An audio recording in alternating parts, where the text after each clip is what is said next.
Hey there! Welcome to Motorcycles and Misfits. You thought I had a stroke, didn't you? You're sounding like Gomer Pyle or something for some reason now. Coming to you from the Recycle Garage in sunny Santa Cruz, California. Hey everyone, this is Liza. Had another great day in the garage. Beautiful. It's not quite spring again. We had such a warm day the other week, but weather's nice. People getting stuff done. And in fact, it was one of those days where the first few hours, it was just Charlie, Doug, and I each working on our bikes. Sadly, I'm just replacing rusty things on my bike. That's all I'm doing. I came down to the garage. I'm like, how do you know Doug's at the garage without knowing Doug's at the garage? And there's a dirt bike on the lift and house music pumping. Yeah. Well, let's get to who is here with me tonight. Running the board, it's Stumpy John. What's up, nerdy nerds? And of course, Yeah. What?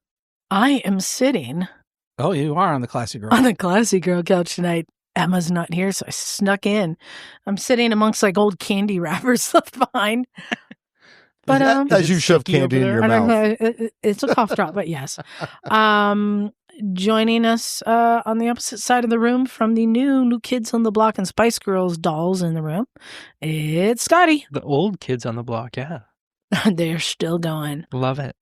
And also, Naked Jim. Hey, I just noticed there's 5 Spice Girls and 5 New Kids on the Block. Yeah, they're ready to rumble. That is, I don't know about that, but they're going to dance off with their pants off, maybe. And what you want, what you really, really want. I got the 5 In sync dolls up above you too. Oh, man. Though, I have. Oh wait. Also, cannot forget. Sorry, it's the Bagler. Before I get too into my doll collection. Hi, Bagel. Howdy. How's everybody doing? Hey, Bagel. Bagel. At least it's not your Jeep. I know. So I went down into the basement, pulled out another box of my old toys. I'm like, I'm going to put some more stuff up in the studio. And I had written on it, I don't know how long ago I did this. It said, somebody had put Liza's dolls, and I like crossed it out and said action figures. Well, in that vein, if this doesn't say action figure, this is a motorcycle podcast. But anyway, amongst the probably 500 to 1,000 toy motorcycles around us right now, you busted out the maid from the fucking Brady Bunch. Alice. Oh, Alice. Alice. I got an you Alice have an doll. Alice action figure. It's not a doll. Yeah. Alice action figure. You can see this, Bagel? I think she comes with Yeah. accessories. Yeah. She's very tan. Yeah. I think she comes with a serving tray. That's sad. That is so sad. So, yeah, I got stuff done. Yeah, got stuff done. Today, I'm cleaning up my 990 SMT. Do you really want to bring that up? Yes, because I know that Jim wants to rib me in public. Luckily, I'd forgotten about it until just now. Because Jim and I went for a little ride yesterday, Oh. and I intended to take the 990 out, which I have not ridden since my surgery, so this summer. Of course, I pumped up the tires, and I cleaned off all the dust, and had charged the battery, but it just wasn't holding enough charge to crank that big twin over. Did you get any noise out of it? Like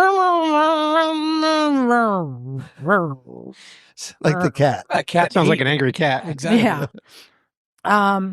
And so I had to switch out to the good old trusty Niken. Yeah. But Jim was just giving me all hell for not being ready to go. Yeah, because, Okay. if anyone knows Liza and her rides, it's timeliness, is very important.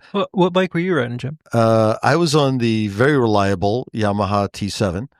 Brilliant. So, yeah. But anyway, I'd like to give Liza a hard time because, no, she was utterly unprepared. She was the person. But here's the thing, so it's the KTM 990 SM Supermoto. It's a really cool motorcycle. It's like an adventure bike with a 17-inch front wheel, right?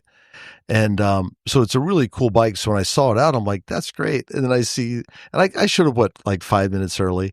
But then, there's the seat on the ground. And Liza's like, oh, no, I was having some battery issues, but I conditioned it. And I'm like, right out the gate, when the KTM owner says the battery's having an issue, you're like, if it's not a new battery, we're not going anywhere with that bike. And lo and behold, we didn't go anywhere with that bike. We didn't go anywhere. I need some more work, but You were so convinced, though. And, okay, since you brought it up, yeah, it's like we'll bring the battery boost, right? And that way, if we get to seafood and we can't start it, And she pulls out the battery boost stand. It was also low. It had not been charged. Look, I have a community garage. I cannot be held responsible for everything. I do the best I can. For a maintained motorcycle. I'm not groaning at you. I'm groaning with you. But here's the interesting point. So we go to do a little lunch ride just down the coast. We're very blessed where we live. And you know how you can go down the freeway, but then get off on Watsonville Road and take that back road around the back of Elkhorn Slough? Oh, yeah. Beautiful, right? Twisty. Yeah. Beautiful, twisty. And I'm on the Niken. And I was having a good ride. That bike it doesn't matter if you're hitting all these bumps.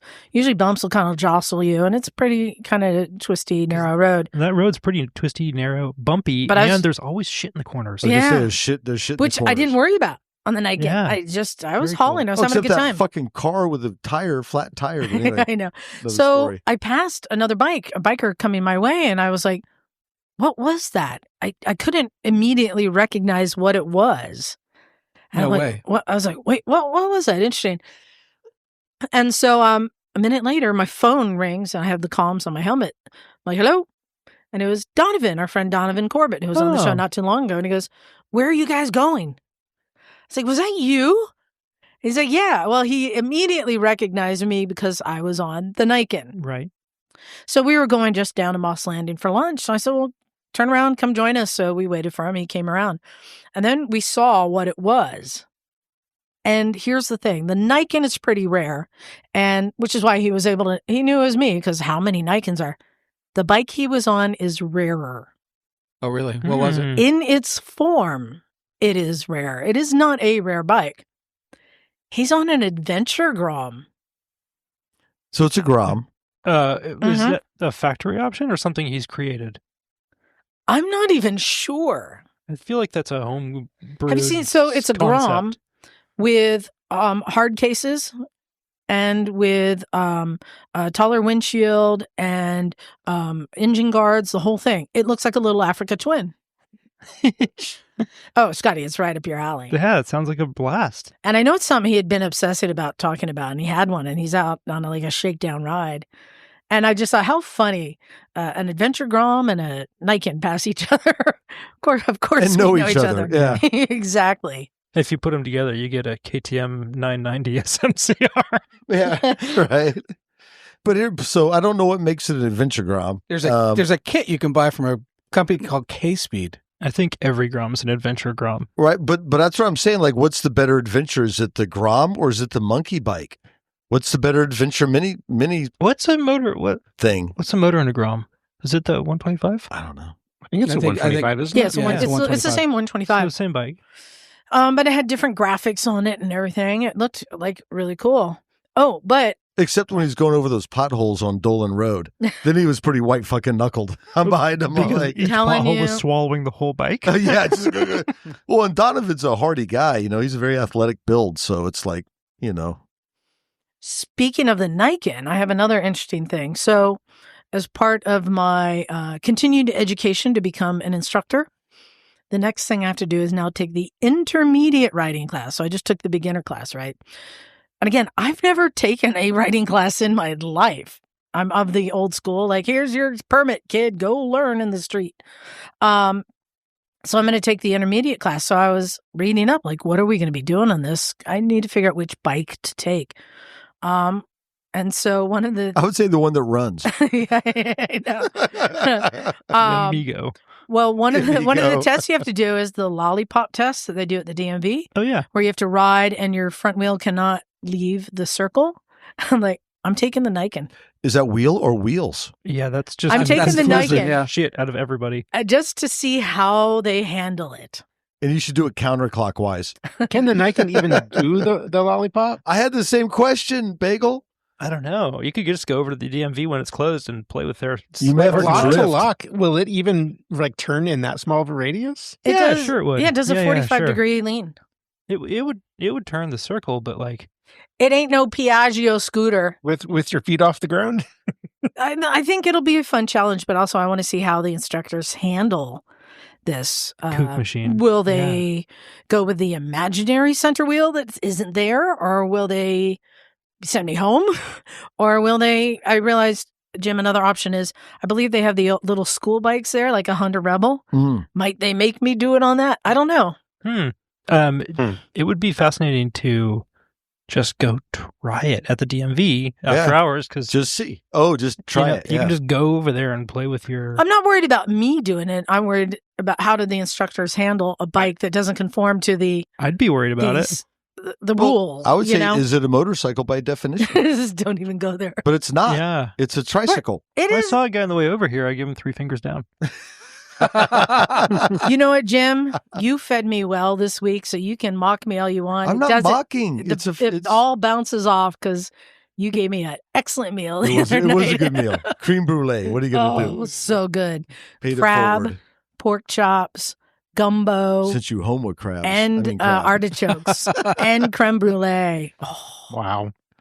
You spoil me. Yeah, it was good. Real quick, I wanted to give an update. We still got spots left in the rally. Bagel, you're coming down, right? Mm-hmm. Oh, rad. What are you going to bring for the rally? What are you going to ride? Well, I think I'm going to be bringing the Heinkel with me. Okay, so that'll just be street. You're not going to be bringing a dirt scooter yet. Probably. I probably won't have room in the van, but if I can squeeze the C70 in there, I will. Or CT70. We'll see. CT70 would be such a blast. Yeah. Yeah. Are you bringing yours? Your passport? Would you use C70? Yeah. That's not a CT70. Right. Yeah. But I rode the little Z50 monkey bike all over Hollister about a month and a half ago. There were a bunch of hills I had to push it up, though. Yeah. Do you guys remember when the rally is for the plug? April 3rd through 6th, right? Correct. Misfitsrally.com, I think. Misfitsrally.internet. Google I don't know if I put the Heinkel. link in the show notes. Come join us for the rally. Scotty, you're doing adventure or enduro ride? Yeah, I've got some fun stuff planned. I've been going back and forth with Charlie and Matt.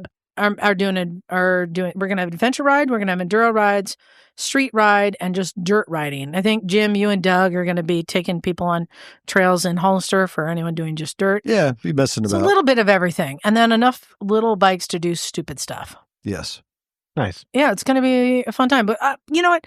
Something I really like about this rally is we've created something that all riding styles doesn't matter. Like you can have a scooterist and the dirt bikers, but we all like convene in the morning and the evening and have a good time together. And beyond that, it's all everybody.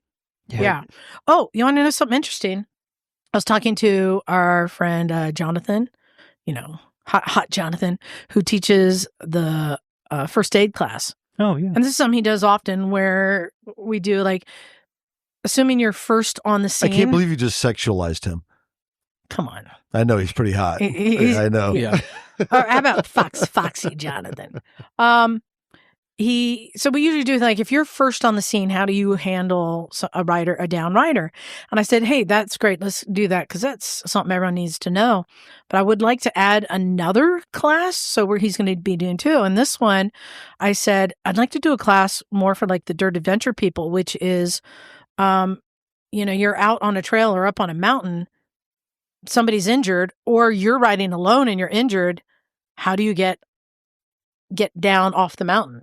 Yeah, that's great. It's a real concern. Mm-hmm. Or just or stabilize somebody, stuff like or that. yourself. Yeah, or yourself. All that stuff. Yeah, how do you stabilize yourself? Yeah, while you wait for help. Yeah, because that's a more realistic example. Is that kind of stuff. Well, I was watching. You see these videos, a dude just dirt biking trails, and he had the big dirt biking boots and everything, and he suddenly goes, and he stops, and there was this giant stick that had just penetrated his boots straight into his foot. Yeah, and you're like, okay, yeah, I've seen that. How do you get off the mountain now? Yeah. Do you pull it out? Do you break it off? What do you do? Or more so if you're, Danny down in the ditch by yourself, what do you do then? How do you keep yourself alive until help can come, right? Yeah. What do they say? Stick your head between your legs and kiss your ass goodbye? That's an option. Okay. Well, also, Do not go gently into that good night. For instance, like Jim, that time at Hollister when we found Sean of the Ditch. Sean of the Ditch, yeah. Who had broken arm, was unconscious. He had a broken front. His whole front was basically Well, let's say broken. we were up on a mountain and we need to get him off of the mountain or at least to a place where rescuers Because he had could come help. obvious broken bones and all that kind of stuff. Do you put him across the bike like a knapsack or like a back of a horse? I don't know. Yeah. So these are the things I want to ask the guy who knows. How do you or even transport somebody? Is it safer? Mm-hmm. Is it better to get him off the mountain? Pull the stick out of your boot. Yeah. Right? Is it like, leave it. I don't know. I would want to pull it out. Maybe saw it off. Anyway, so we got some cool stuff going on at the rally. The other plug I wanted to get in is I unveiled the new shirts. Yeah, they look great. Yeah. Yeah, Bagel. Yeah, no, you got your order in. For anyone who is one of our Patreon supporters, $5 or more. It's that time of year where we order up some shirts and you get it for free. I just showed Scotty the new design. It's a good looking design. Thank you. And most importantly for me, it's on a black t-shirt. I don't do that very often, but every now and then we come around. But yeah, just a quick plug. If you are a Patreon supporter at $5 or more and you haven't gotten the message of how to order it for free, then please contact me or check your Patreon page. And if you aren't, you can become a subscriber at $5 or more and you'll get a t-shirt sent to you. You can follow the links in our show notes or go to our motorcyclesandmisfits.com. The third option is if you just want to order one of the shirts, it's $25. Free shipping. That's a good deal just for a t-shirt. Yeah. And if you're international, it's a flat $20 shipping fee anywhere in the world. So there you go. Check out our shirts. Our guest that's coming on soon has just been commenting on my Facebook page. Ooh, little teaser. She's going to be coming on soon. Ooh, I gave it away. She. What else do we have? You've got, we got 5 minutes. John, you want to give a little update on the new thing you got last week? Yeah.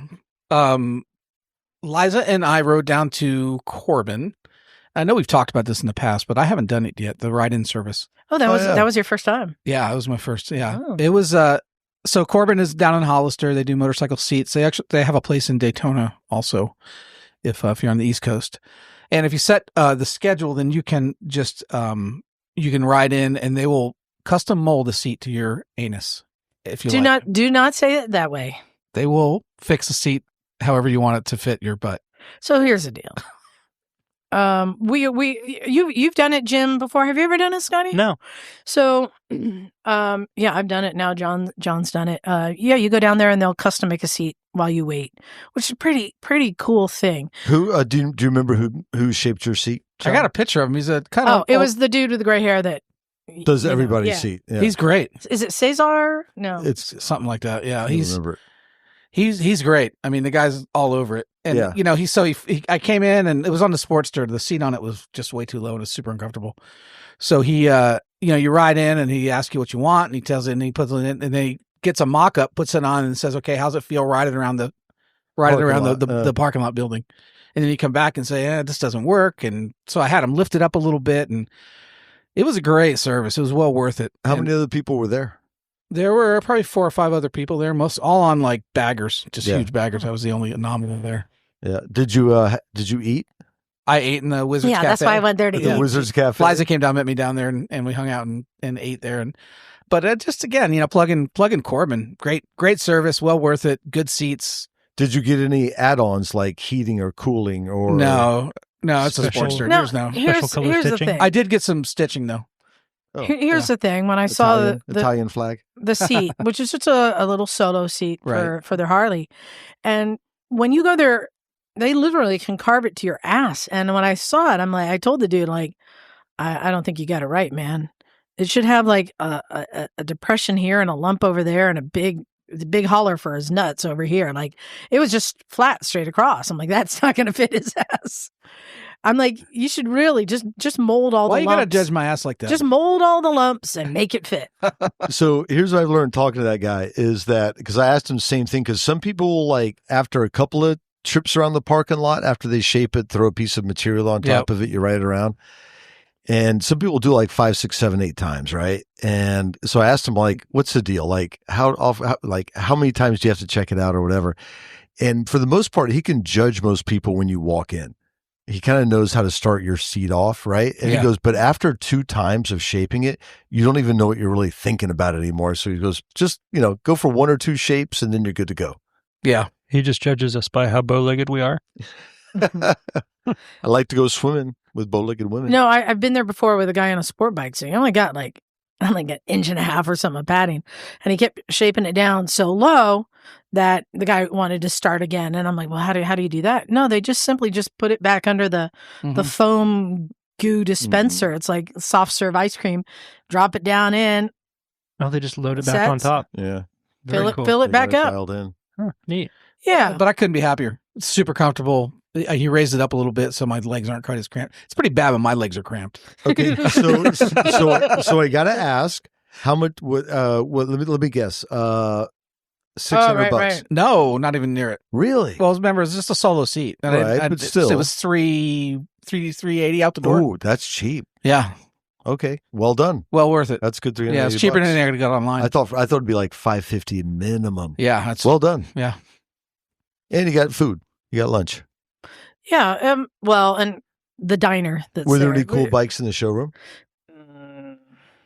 Yeah, there were some really old Harleys, like early Harleys. 1900s. Mm-hmm. They were cool. Yeah.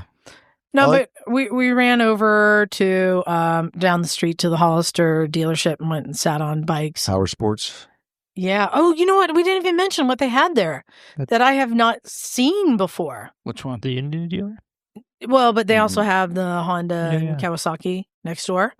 What's the one that's between the Africa Twin and the... Oh, the Transalp? They got the But then there was another one, too. What was the other one? Honda? Yeah. I don't remember. There was another thing. I'm like, what's that? Was it like an NC something? Oh, I think, the NC 700. That's what it was, yeah. Yeah. Between like the Transalp and the NC 700 and then the CB 500X, I'm like, wow, they've got a bunch of you can see a bunch of little bikes. Midweight. The NC 700 or the Transalp's really, really cool. That's a very capable bike.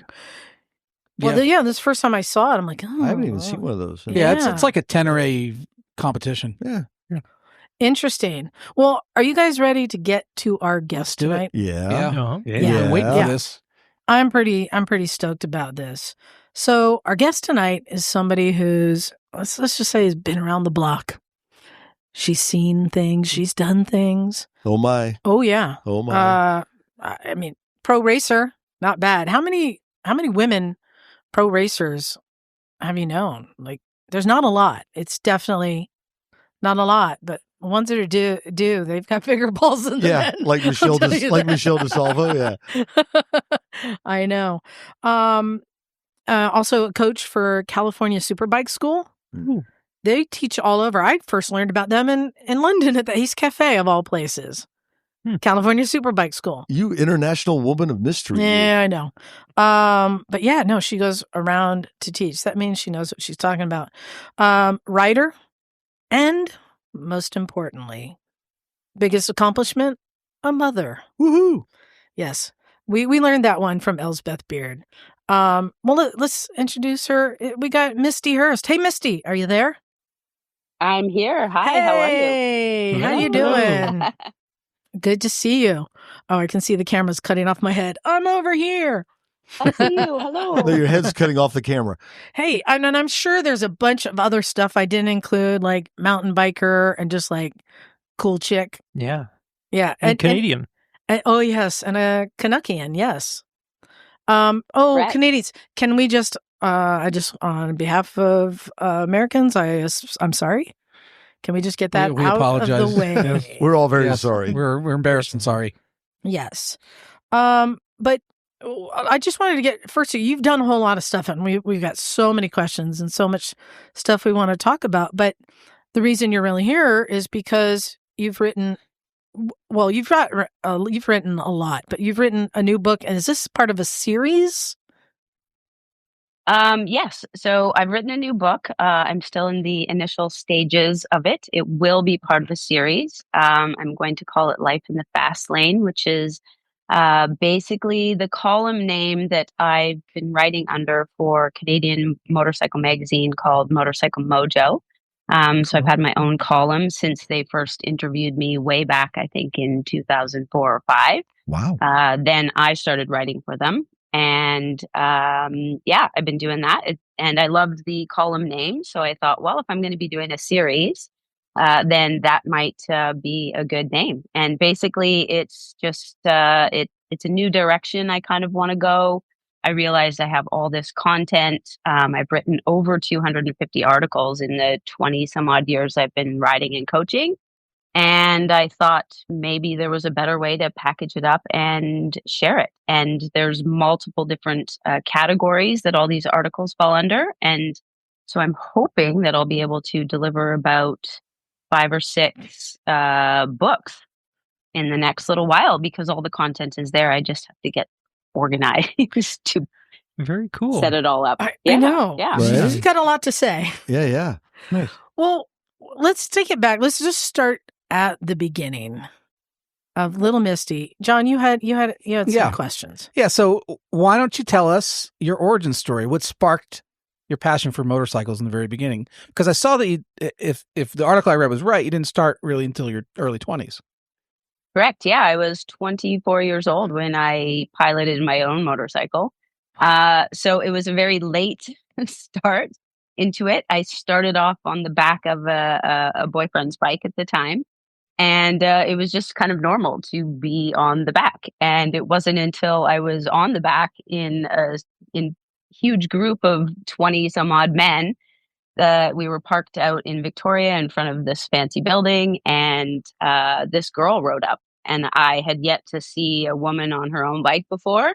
And she roared up and, in typical movie star sort of fashion, she took her helmet off and shook out her blonde hair and everybody looked at her and I was going, hey, she's so cool. I want to be like her. I don't want to sit on the back. And everyone was just in awe of her. And so, of course, I just went over and started chatting to her. And one thing led to another. And she said, why don't you learn to ride? And next thing you know, I had bought the same bike that she had. Which was what? Was it? Yeah. Which was a Honda CBR 600 1981. Wow. It was. Yeah. And, Wow. And I loved that little bike, little Hurricane. And I had the silver and white one and she had the red, white and blue one. And then every single day, every weekend, any sunny day, it was just ride. And I put hundreds and hundreds and thousands of kilometers on the bike in the first couple years that I rode it. I had no idea what I was doing. just curious as like a coach and a parent, do you think a CBR 600 is a good first bike? At the time, because it was, it was 2000, it was the year 2000 when I started riding. So at that time, it was an older bike. I'm not very tall. It was one I could touch the ground on. I wasn't, super worried about dropping it. It was inexpensive. And yeah, I actually did think that it was a reasonably decent first bike to start on.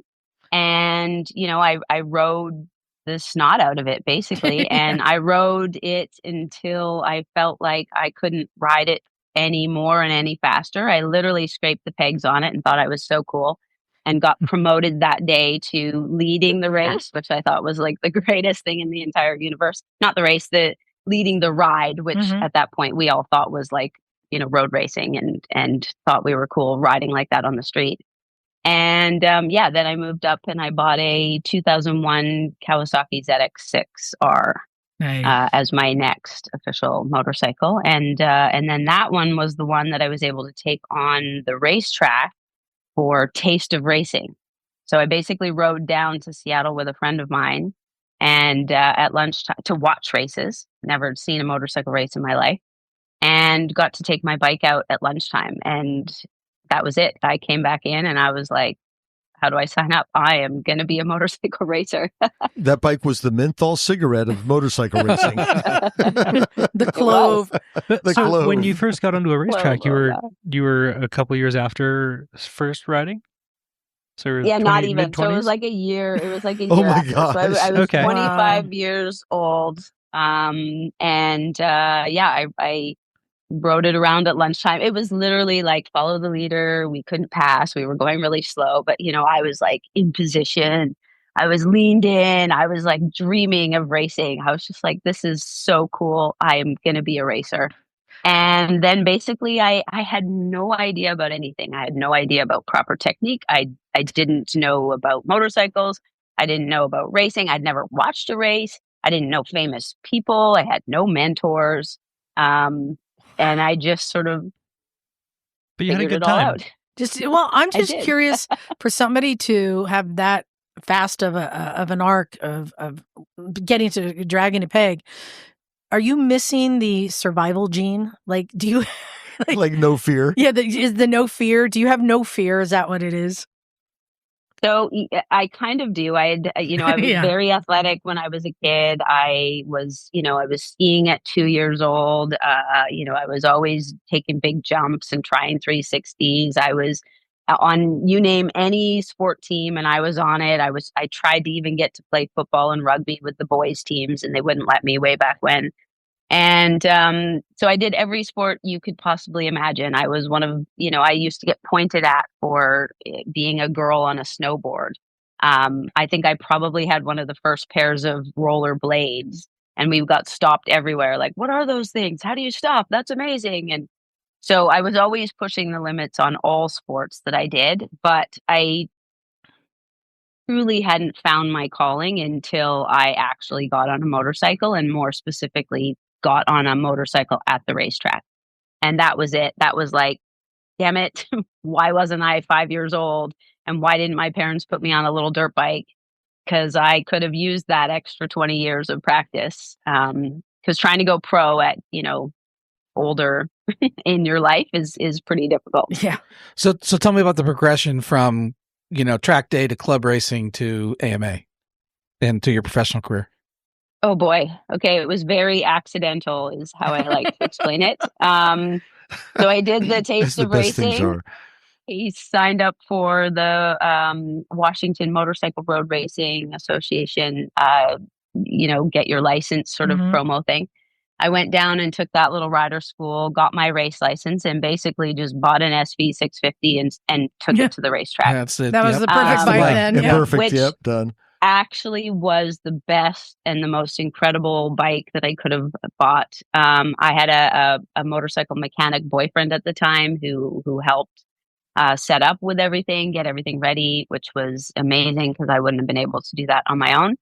And basically, I went racing. I got my race license in July 1st, 2022. And how many years were you No, in? 2021. And then literally 1 year later, I won my first race.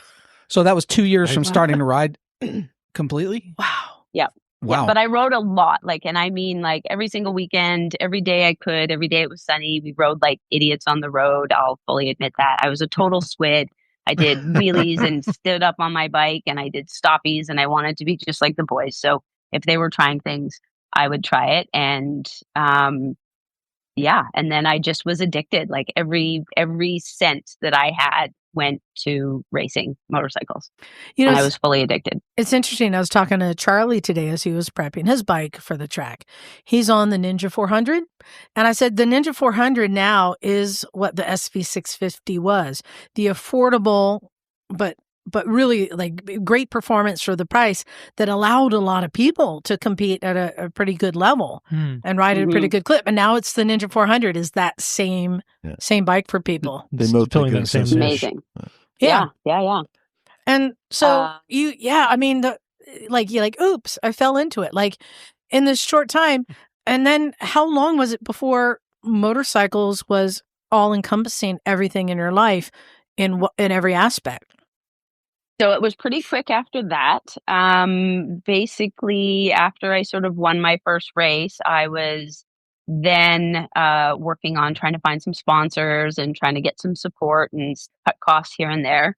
And I ended up meeting a couple. I lived in Victoria, BC at the time, and I met a couple who were big proponents of the California Superbike School. Mm-hmm. And they loved what I was doing. They loved that I was a female in the sport. And they knew that I had never been officially taught. I crashed a lot. I had no idea what I was actually doing. I was just willing to try it. And so they said, as a form of sponsorship, we would like to send you to all 4 levels of the California Superbike School, which was like astounding for me because the Superbike School is not cheap, and there's no way I would have been able to afford something like that in the interim of my riding career. Although I would suggest to everybody out there that that is the correct way to approach track days, riding, racing, is to get schooling and learn the proper foundational techniques first. Because I had already had 2 years of riding, and I had a lot of bad habits to undo. So don't do as I do. Do as I say. So exactly. I learned the hard way, I guess you could say. For our listeners who, what's the most underrated skill that every motorcyclist should master? Ooh. A good one. And I'm going to revert to how we teach it at the Superbike School. And we always start with throttle control. Mm-hmm. So there is, I think, less thing about the actual fundamental reason for having good throttle control. So most people will say, well, the throttle makes you go faster or slower. And by all means, yes, it does. But the main purpose of throttle control is that it helps stabilize your motorcycle. And if you have poor throttle control, then you will not have a stable motorcycle. And a stable motorcycle has a predictable line. And so, it all stems from getting throttle control correct right off the bat. And there's a lot of misunderstandings, and I could go into a lot of detail about the specifics, but basically, throttle control is something that you're going to work on from a very beginner who has never used a motorcycle in their lives to the fine tuning of, MotoGP racers at the highest possible level. Is you're always working on perfecting that throttle control. It's interesting because that supports what I went through the other week when I had to. So I'm becoming working towards becoming an instructor, and I've never taken a riding class in my life. So I had to start with the beginner riding class, and having to do throttle control. We're just going around in circles, but I kept catching up to the group, and I'd pull the clutch in and coast, and then I'd kind of out. And he goes, no clutch. We haven't introduced that yet. I'm like, what do you mean? What do you mean? He's like, no, just all throttle control. And you have to back off of the throttle, and then kind of jerks coming out. Apparently you had something to learn there. Yeah. Liza. Well, no. And so now you're driving home. Why? But I'm like, but it's so much easier if I just use the clutch. And he's like, no. You need to be working on throttle control. So yeah, you're driving home that point. That's great to hear that. So love it. You went quickly on this arc. You went through how many? You said 4 levels for California Superbike. So yeah, the story there is kind of cool. So I signed up for the Superbike School, and the couple ended up taking me down with them. So they were taking the school as well. So we did level 1 and 2 at Laguna Seca in 2002. That's our backyard. And yes, amazing. I love that track. And so I did level 1 and 2 there. And of course, once you get on their mailing list, then, you get their newsletters. And one of the first newsletters I got after signing up and registering for the California Superbike School was that they were looking for instructors. And I thought, what the heck is happening? That would be the greatest job in the entire world, is to get paid to ride motorcycles on a racetrack. I want to do that. And this is a bit of something to admit myself personally, but I had a bit of an ego. I thought I was hot shit. I was a reasonably quick female motorcycle rider. There wasn't many of them. And I was like, I'm going to nail this. I'm super fast. I'm going to show up. I'm going to impress the shit out of them. And it's going to be amazing. And sure enough, I show up, and one of the first exercises they do is an off-track exercise, steering drill. where they ask you to show them how you steer the motorcycle. And I was just like dumbfounded, like, well, you just kind of like lean and it goes. You just kind of look that, like, I don't know, you just, Sounds right to me. And I realized very, very quickly that everybody there knew way more than I did. And I very quickly got my ass handed to me and had to swallow my pride. And I went, wow, I am not as amazing as I thought I was. And I have to really learn how to tone down my ego and my attitude here. And this is going to be harder than I thought. And so they told me then, because I had said I wanted to be a coach, and I had done the sort of online or the phone call interview, and they had said, when you come down as a student, we will assess your riding. And so sure enough, the second day I was a student, they were like, well, your riding, you've improved a ton, but you're not quite there yet. Give it 6 months to a year, more race experience, etc. We'll reassess you then. And I said, no way am I waiting that long. I'm coming back for 2 more schools in 3 months. Better be, sure that I'm going to pass this freaking test then. And I just rode my heart out. I practiced everything they taught me. I read Twist of the Wrist 2. I studied. It's a good one. And and I showed up at the school for levels 3 and 4 at Streets of Willow Springs. And just really put my heart and soul into learning everything that they were teaching. And at the end of the 4th day, they said, you know what, your riding is good enough. You've been a great student. Let's do this. You're basically hired. You're temporarily hired until we make sure that you can actually deliver the skills and learn the tech well enough to then deliver it in the manner that we would like you to deliver it to the students. And that's where my training to become a California Superbike School coach really started. And it went hand in hand with sort of like growing my racing. And this was also the time that I was starting to get noticed for then leading me into writing. So I've been posting race reports on my website, sending out emails to my supporters saying like how the race went. And that's when magazines started saying, hey, we don't have many female writers. We like your writing style.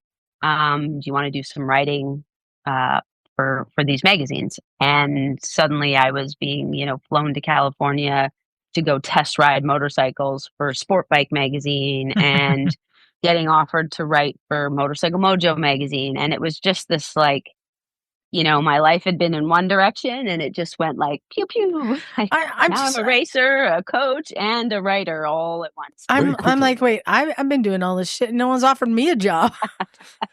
like honestly, where do you come off having this much confidence?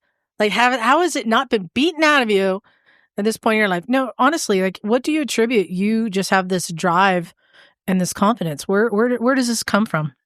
It truly does stem from the passion and the joy that I get from riding motorcycles. So to me, there was just nothing more that I wanted to do than to learn about rider. And then when I had the opportunity to translate that to other people and to see their confidence grow and to see them become better riders, then it truly to me is the greatest job in the world.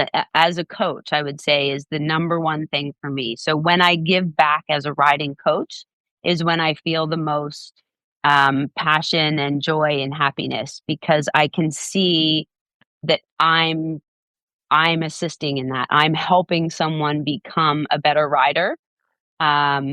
And that fuels my passion. I want to become even better so that I can help more people. Yeah. I'll say your joie de vivre. Can I say that? Yeah. Okay, right? Your joie de vivre, obviously just seeps out of every pore. But I'm curious with this energy, like, and it may be back to Liza's comment earlier. You have this passion for life. What did you do with yourself before motorcycles? Like in Canada, were you like you said Everything. snowboarding and stuff? Were you just Everything, charging hard at life like all the time? I did, yeah. The time when I started motorcycle riding, I was training to be a kickboxer and course you were. karate. So I have a lot of karate and kickboxing. I was training a ton.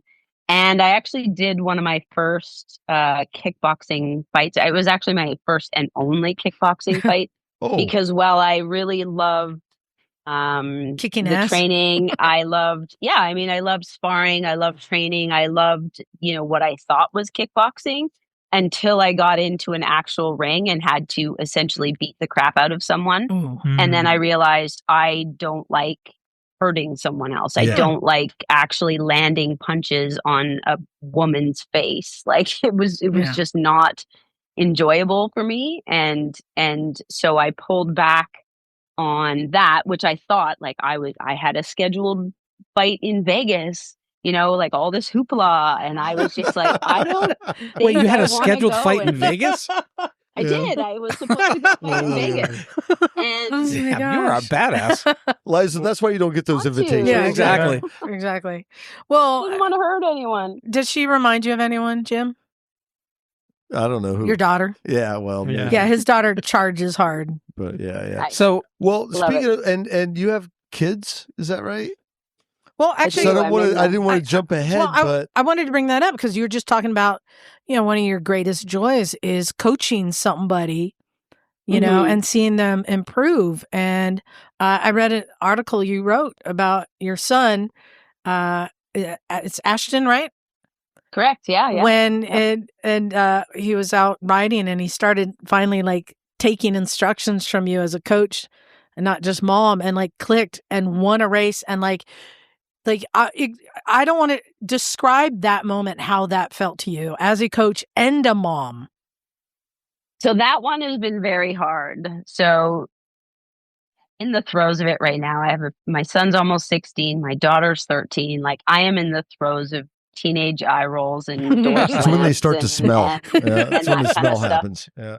And it's been a long to teach my kids to ride. So I've got some backstories and things that made it very, very difficult for me to even allow my kids to ride a motorcycle in the first place.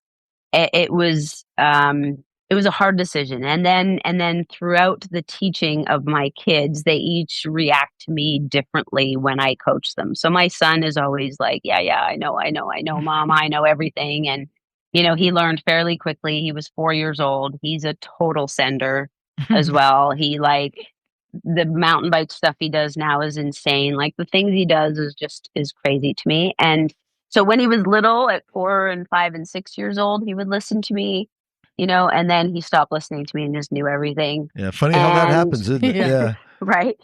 And then so going to the racetrack was really frustrating because he just wouldn't listen to me. And we did the FIM series, and there were kids that were just literally kicking his ass.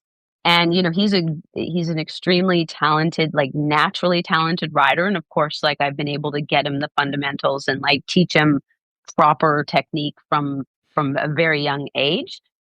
So he's got all of that there, but then he got to a point where he thought he knew everything, and we were at the racetrack, and I was like, but you don't, because they're faster than you. And the other kids and their parents were coming to me, and I'm always helping people at the track, and so I was showing them body position and talking about reference points with them, and the kids were listening, and my son was just sort of being really miserable, and I got really pissed off at one point, and I was like, listen, everybody else is literally coming to me and asking for advice, and you're saying that you know everything, and yet you're fourth. And you've always been fourth, and you're going to continue to be fourth until you actually put some effort into this. That's awesome. I love how you picked fourth. Well, because he was Fourth just is the like, worst. he was, Yeah. and You're I just was off the just like, podium. this- Yeah. Yeah. and I knew he had the capability, and I just got sick of it. And I just said at that one race, I was like, you either listen to me and I coach you, or that's it. I don't ever want you to come and ask me for help ever again, because I've been offering and you're not taking it. So you either take it or you don't. And so finally he said, okay, I will. And we walked the track and we picked up some reference points and we focused on a few areas that I knew that he needed to work on. And one of his buddies came and backed up everything I was saying, which was kind of cool because they were competitors. And then the kid went out and threw down the fastest, lap time of the practice. And that's when I went up to him and I said, look, you deserve to be here. You're just as fast as these kids here. Now frickin' put your head down and just do it.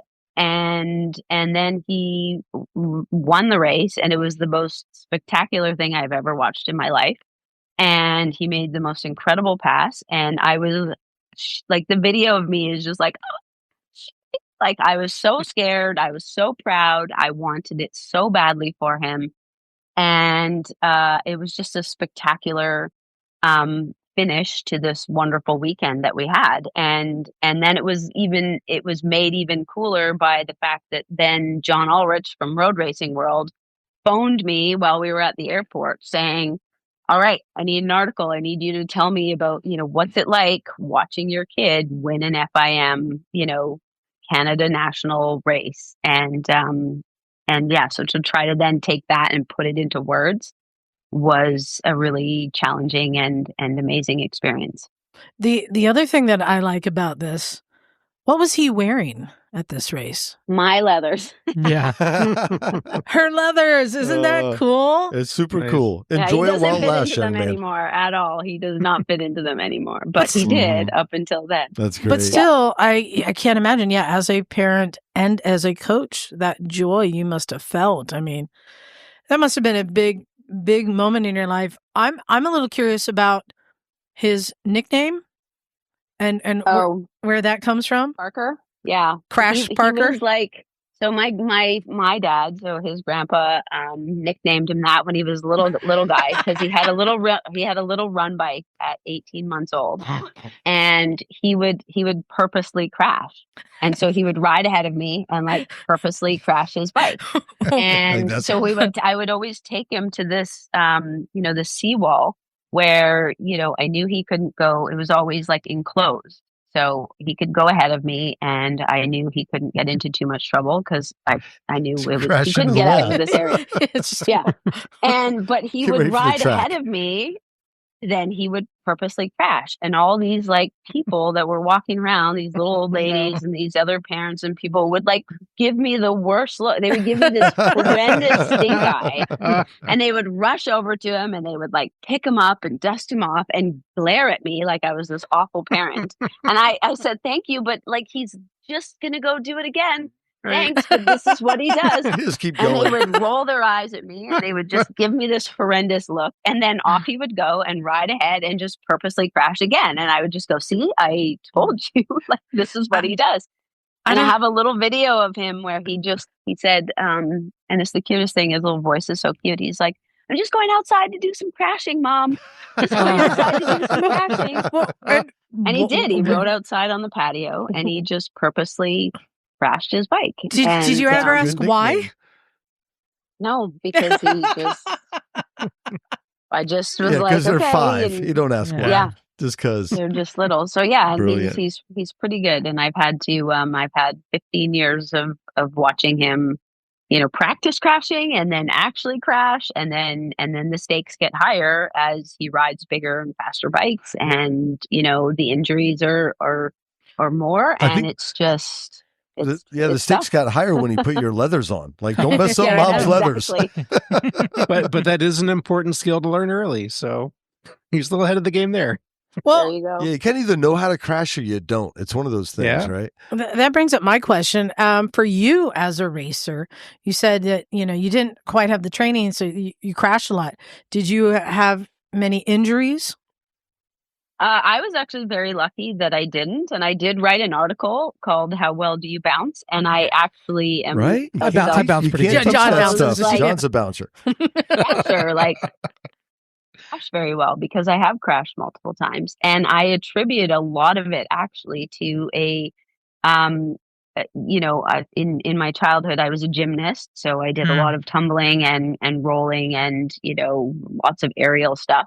And then I did a lot of martial arts, and all of that is tumbling and rolling and knowing how to fall. And so, I really do think that there are people that are better at crashing than others. And You are very absolutely often, not one, Liza. I am one. I have said, look, every crash I've ever been, I rode again that day, even when I crashed on the freeway. But you announced because I'm falling. And most of it's just like go flying through the air. I feel the same. I was a soccer goalie for 20 years.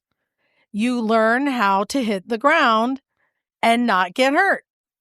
We can hit the ground. You just don't do it very gracefully. No, I make no attempt to stop. I'm falling, but I know how to hit. Not like Misty, like a ninja. And I do not bounce. No. Tuck and roll. Right? Well, hold on. So you didn't have many injuries, but now your son crash. Your daughter too, I guess, riding. Is this something as a parent that you have a concern about putting them in a sport that does put them at risk? And how have they been navigating that? Yeah, of course I do. And then this goes back to the sort of story that, is very difficult in my life. And that was that I was coaching a young kid from the age of 8, Peter Lenz. He was 8 when I started coaching him. I coached him all the way up until 13. He was good friends with Joe Roberts, and I have absolutely no doubt that he would have gone on to be one of the world's greatest motorcycle riders. And he was tragically killed at the age of 13 at Indianapolis Raceway.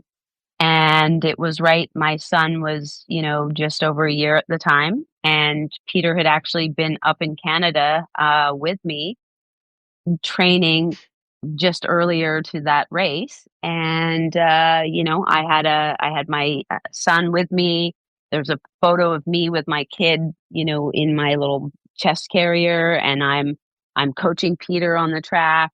And I still to this day am so mad at myself that I didn't take a photo of my just over 1-year-old child with Peter Lenz, because that was the last time I ever saw him again.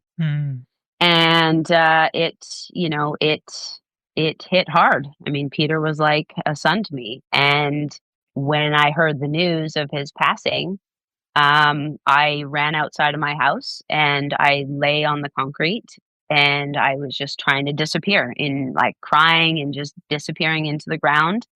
And my family was around me. Everyone was trying to get me up. And the only thing that got me to stand up was my son crying from his crib. And so that really sent me backwards in a lot of ways, of like, how will I ever teach kids to ride motorcycles? How will I ever let my own kid ride a motorcycle? And, it's been a daily fight to manage that absolute terror of potentially losing someone that, isn't just, not my kid. Now it's my own kid. And, it's been a core part of who I am and how I have been shaped as a mother and a, moto mom, basically. And it's terrifying, it's absolutely terrifying to watch your kid be in a situation that's the same as essentially what took Peter's life. And multiple other friends of mine have been killed in motorcycle riding. Right. Less so on the racetrack, more so on the street, which is where my sort of rules come into play. But I also know kids that have been, killed riding BMX and being hit in the head with a baseball and in car accidents on the way to their events and skiing and you just basically have to sort of roll it out to what are you comfortable with as a parent and as a human being, and how do you mitigate those risks?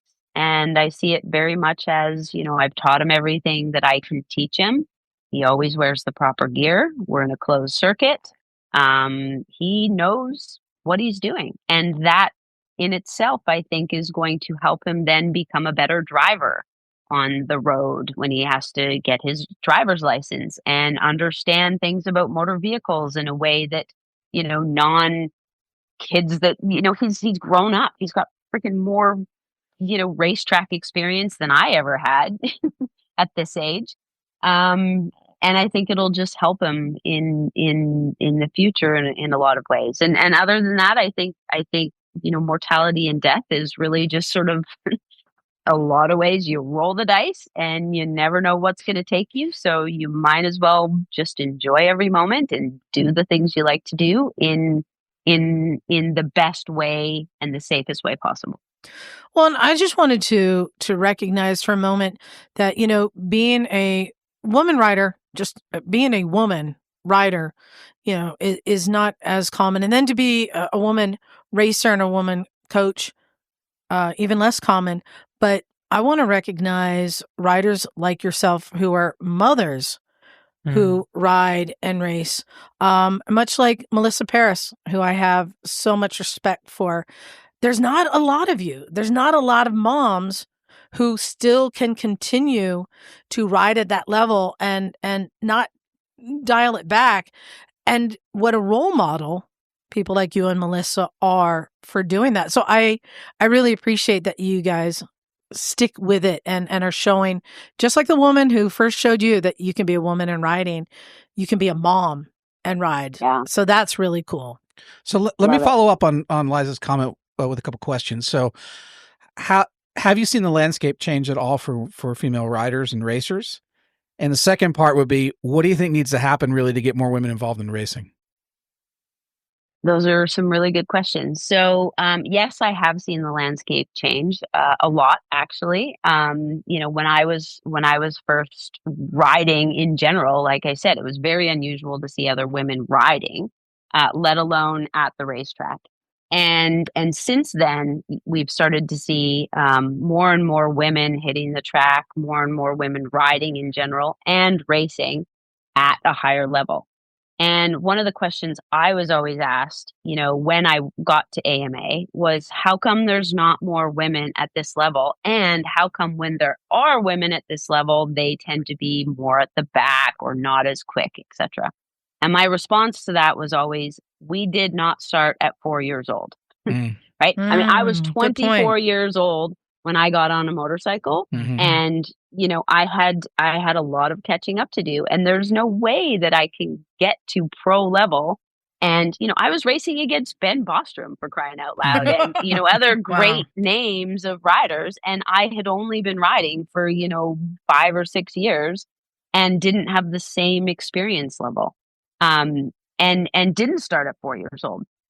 And so the landscape over the years now, it is entirely different, because now I go to the dirt bike track and the mini motorcycle racing, and there's girls there. I mean, up to 40% of the, 40% competitors are sometimes girls. Oh, that's great. So at our little local PCMRC mini racetrack, they allow kids from 6 to 9 to race for free. And we sometimes have 12 kids, and 5 of them, up to 6 of them, 5 or 6 of them are girls. And it's so impressive to me. It makes me so emotional. I'm so proud. And then I realized that I had to stop raving about it and telling my kids about how there were so many girls there, because for them, it's normal.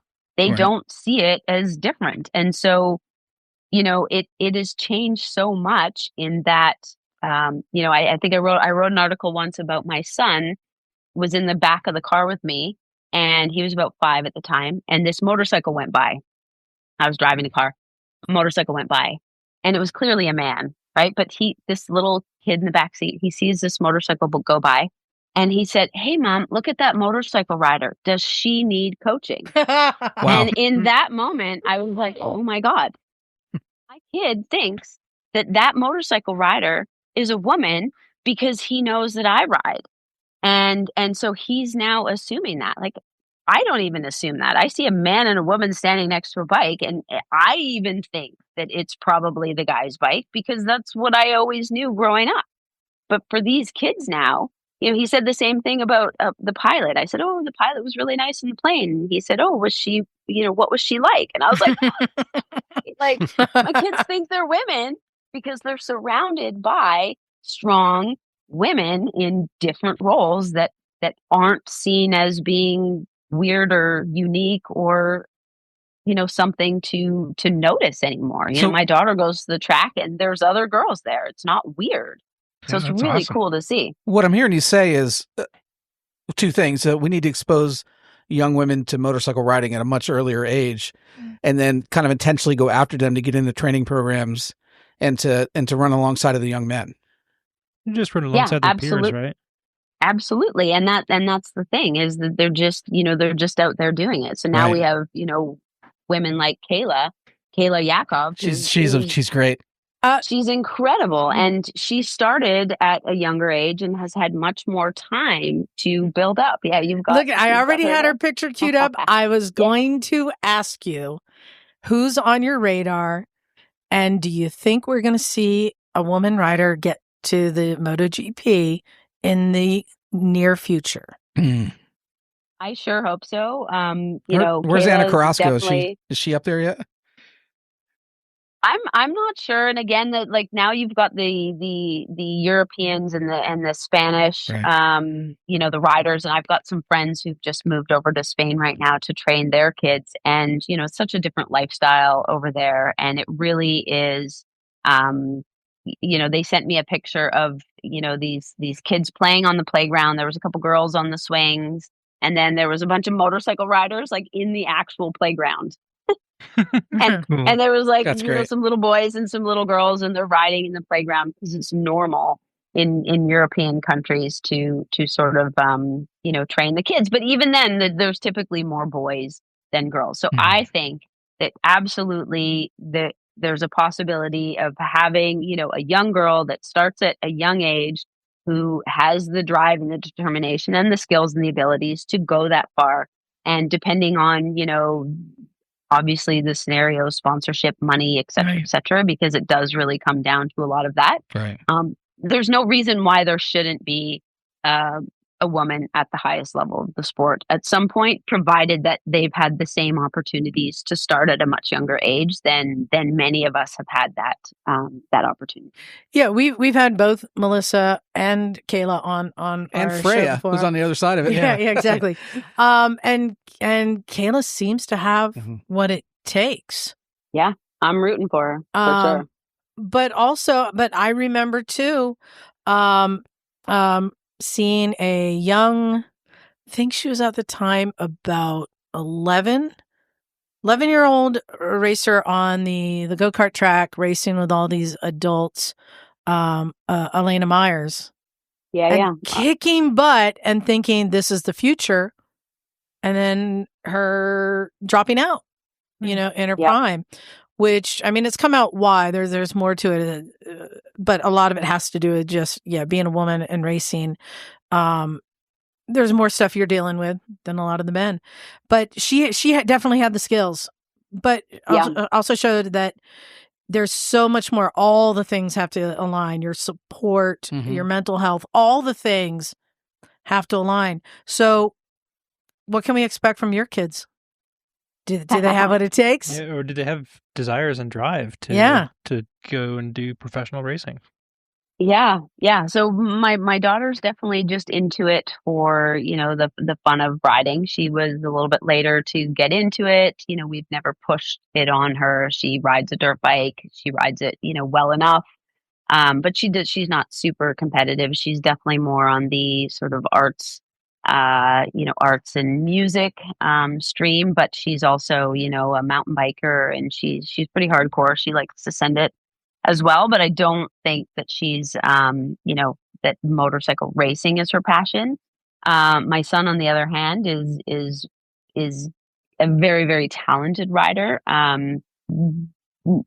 Somewhat lacking the focus and the attention to put in the hard work, so you'll often get naturally talented riders, which was kind of me in the beginning. Like I just was able to ride a motorcycle reasonably well, but until I went to the Superbike School, I really had no idea how to actually improve on that and do it better. And it took that sort of like step-by-step training method And I'm just really hoping this year to give my kid that opportunity to get some training from someone other than his like really uncool mom.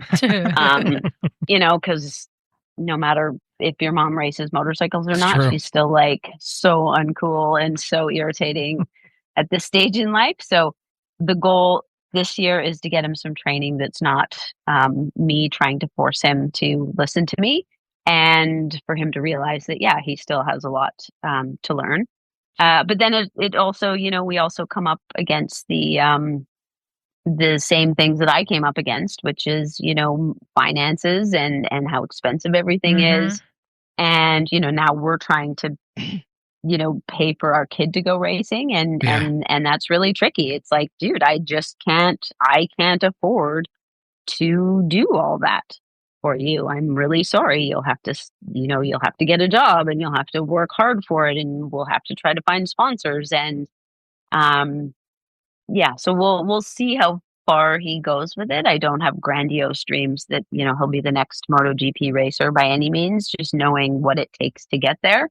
And as a family, like, it's just very challenging to try to, send one kid in that direction. It's like, and it's different. Like, it honestly is different with me being like the track mom, right? Like, there was a joke at the FIM races. They called, at one point they called the morning meeting, and they were like, track dads.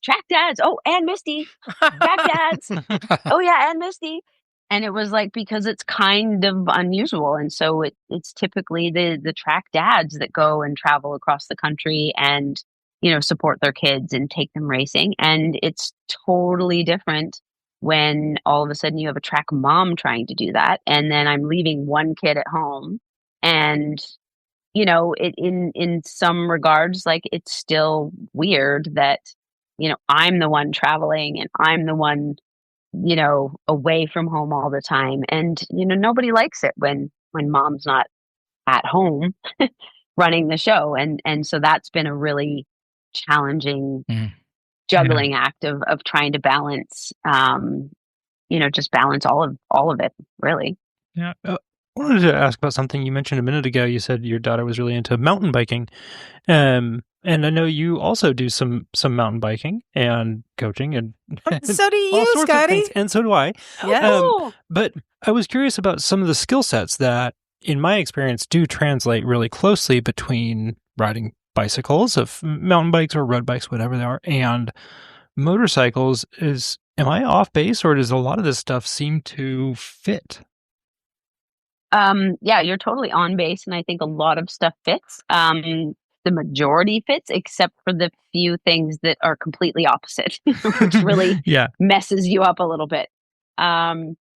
So I ended up coaching mountain biking. I switched to mountain biking a little bit because I was struggling to get the proper visa to go back to coaching in the States. So, yay, newsflash, good news. I just got approval.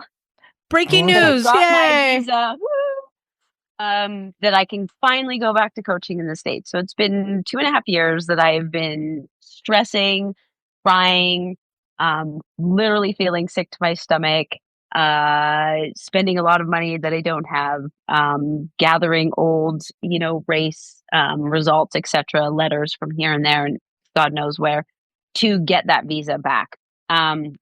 Basically, in the meantime, I was stuck. I was sitting at home. I was working, a regular quote unquote job because I wasn't coaching, and I hated it. And it was after sort of the whole. What were you, like COVID a Walmart thing? greeter?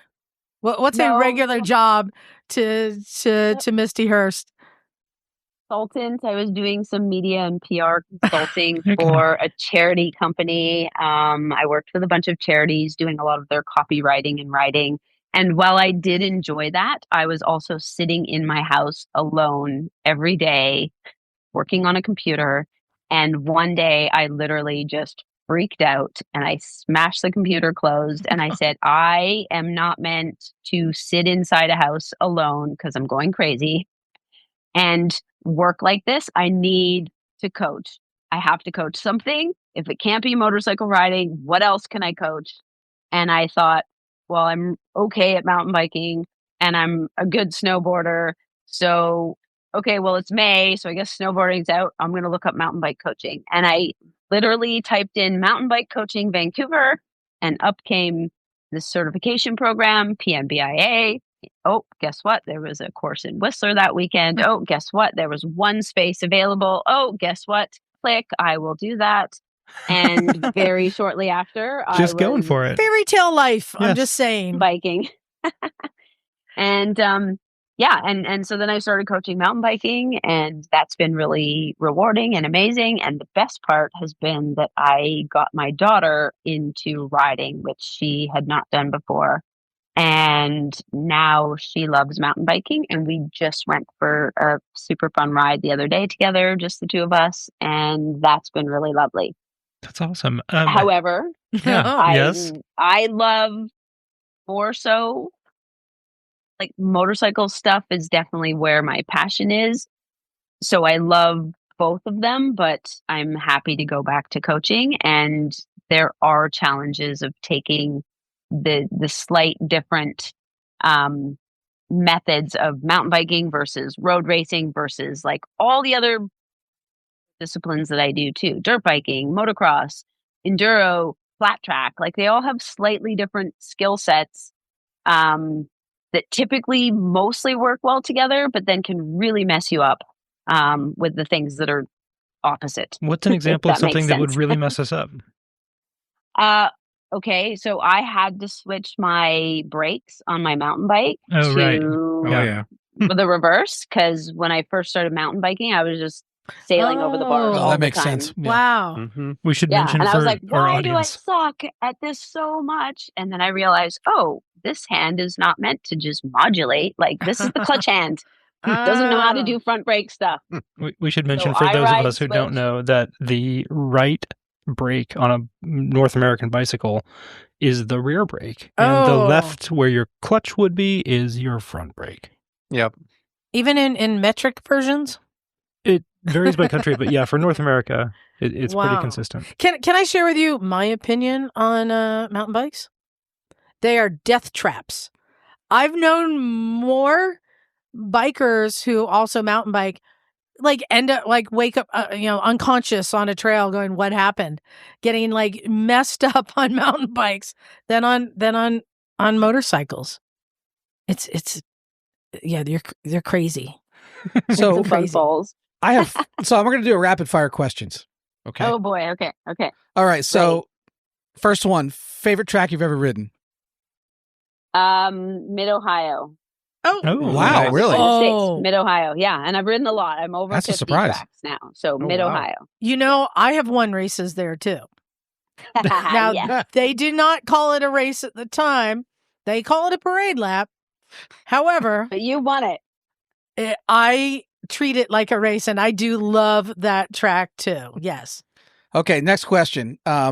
Best motorcycle movie or documentary you've ever seen? Ooh, that's a hard one. Can I say the one that I was in? I love. Sure. I was in a documentary, Of so it course was you really were. cool. I was in a documentary put on by Slednex. They followed myself and my teammate Josh Gelster through our AMA privateer, racing, and they really captured what it's like to be a privateer racer trying to compete with the likes of guys like Ben Bostrom and these big factory teams. So yeah, that one. And the fastest Indian. Where can Wait, they find that that? one. Yeah, what's it called? Oh, it's called Minor Details. Minor It's, Details. So yeah, YouTube? on you. I don't even know. I have an old DVD of it, and yeah, Okay. nobody wants to Cool. watch it with me. I watched it recently. It's kind of cool.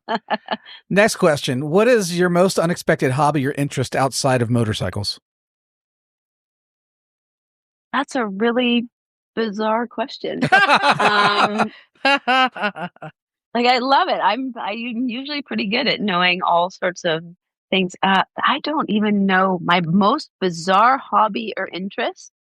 I can tell you what I wish I could do. Okay. I really Yeah. wish I could sing.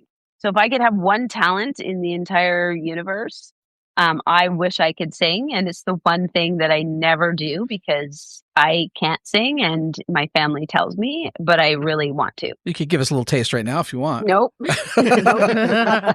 You don't want it. Okay, next question. 2 more. If you could ride with any other rider, past or present, who would it be?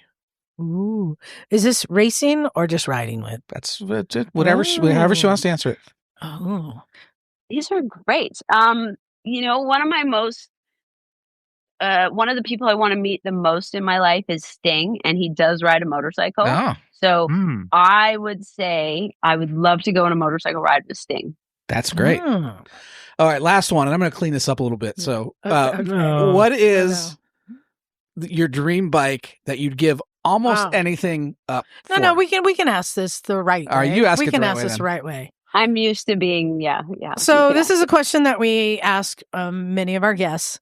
It's gotten us in trouble before, so he's being polite. But the question is, what is your up-the-butt bike? We mean this by a bike that you look at and go, I would take it up the butt for that. You know, for me, the most butt-worthy bike is the Britain V1000. Cool. Right? Yep. So what is your up-the-butt bike?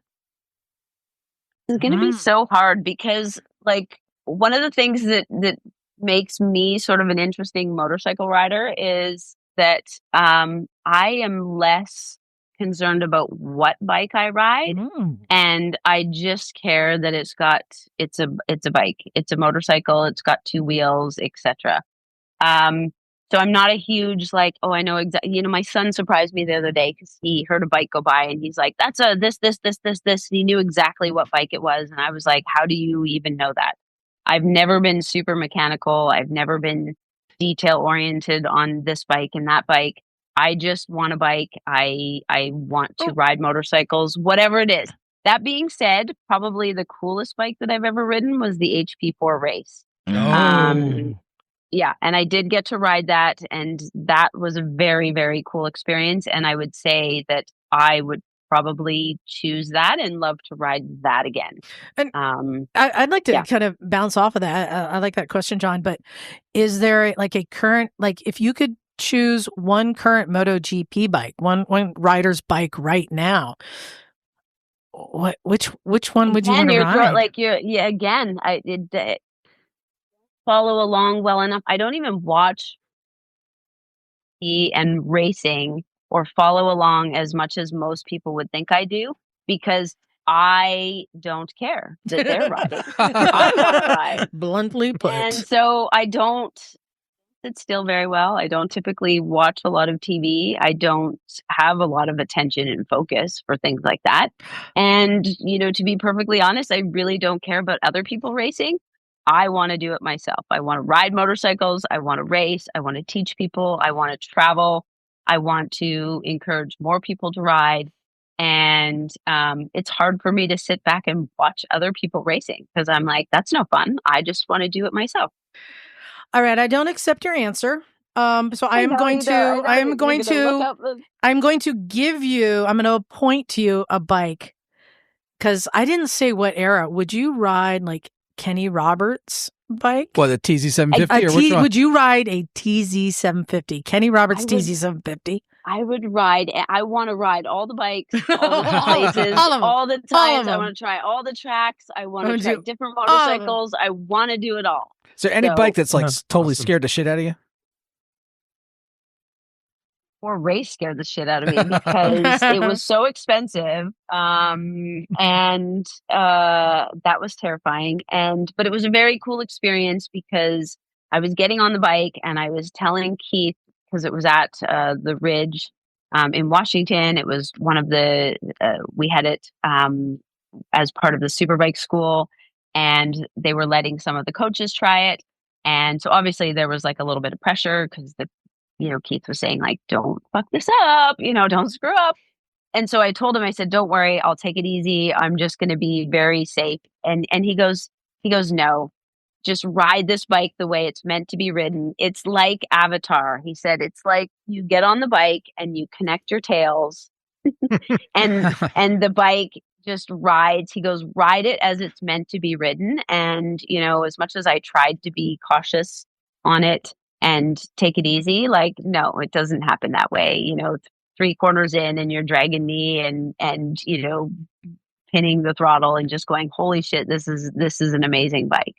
So wait, this is the same Keith Code whose book you read, Twist of the Wrist, way back when. Mm-hmm. How cool is that, kind of doing that full circle? That's really cool, because when I went to the Superbike school, like, I didn't know who Keith Code was. I didn't know that he was famous. I didn't know that, lots of people wanted to meet him. And he's just been my friend and like mentor since. And, so it's super cool. I have his cell phone number. He coached me personally when I went to AMA. It was his fault that I ended up in the AMA in the first place, actually. I never, ever, ever had any thoughts that I could make it to the AMA. None, zero. I raced for, what was it? 02, 01, 02, 03, on an SV650. Then my worst injury was I did break my collarbone. Oh. So I broke my collarbone. Sounds like a high side to me. It was a collision. 3 of us were riding and we were all going for the championship, and I got bumped off the track and then spit off and barrel rolled. I barrel rolled like 10 times. Oh. Visor was ripped off, dirt in my mouth, and it was the first time that I haven't been able to get up from a crash. Pretty brutal. So that sent me back. I took 04 and 05 off of racing to focus on coaching, and I was broke. So I just did full-time coaching. And then at the very end of 06, I heard about this women's series in Canada called the Pro Honda Oils Women's Cup Series. And I was really pissed off by it, actually. I was like, what the heck, a girls series? Why do we need our own series? We should be able to race with the men, and like, these girls probably suck. And I again went into it with sort of like, why would they need their own series? But I thought I better go try it. So I got some sponsorship, and I ended up going and doing a one-off race as a journalist, sort of like going to try it. And it was my first time racing a 600. So I was on a Honda CBR 600, part of this Turn 2 sponsorship. Showed up and rode at Shannonville in Ontario with this women's series, and thought it was going to be just, powder puff girls that couldn't ride. And very quickly found out that these girls were awesome. And there was 15 of them, and they all were very fast and very talented. And I had to work my ass off to do well. And I did win one of the races, and then I crashed out of the lead on one of the races.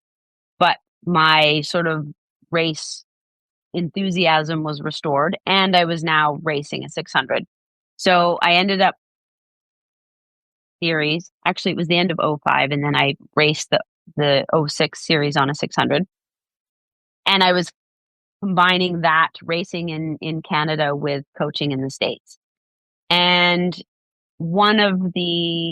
after coaching one of the Superbike schools, I think we were in Alabama, we were at one of the guys' houses and we were watching an AMA race.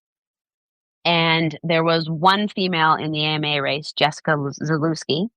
And, I'm sitting in a room full of 10 male Superbike school coaches and Keith Code. And we're watching this AMA race with one girl in it. And a bunch of the guys were like, why is it that there's only one girl in the series and she's last? And they were like, it kind of sucks. Why are the girls always last? And I said, hey, don't be so mean. At least she's out there doing it. That's better than I could ever do. Like, I couldn't do an AMA race. And that's when Keith sort of piped up and he goes, actually, you'd be faster than Jessica. And we know that because, she's come to the school and we've seen her ride, and like, you'd be faster than her. And I was like, hold up, wait, what? What? So you're telling me that than the one girl that's riding in the AMA right now? And Keith goes, 100%. I said, well, then I'm going to race AMA. I want to do it right now. And so literally that lit the fire under my ass, and I turned to Keith and said, let's do it. Let's figure this out. What do I got to do? And next thing you know, I was emailing Kawasaki USA and with the support of Keith and the school. And somehow I ended up getting some support and sponsorship from Kawasaki USA. And next thing you know, I was showing up at Sears Point or Sonoma Raceway with a bone stock, brand new Kawasaki ZX6R.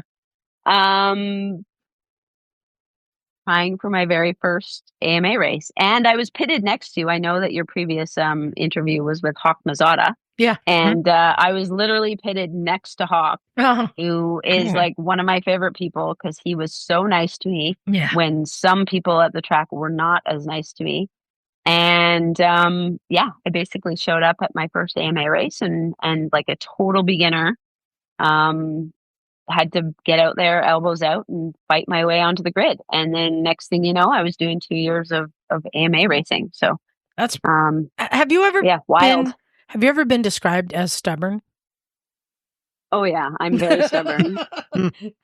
Now I'm dealing with it coming back at me. Yeah, with my there it is. 15-year-old daughter. I'm like, oh, there it is. Yeah, I caused that. That's my fault. Is there a discipline or a style of racing or riding that you have not been involved with yet?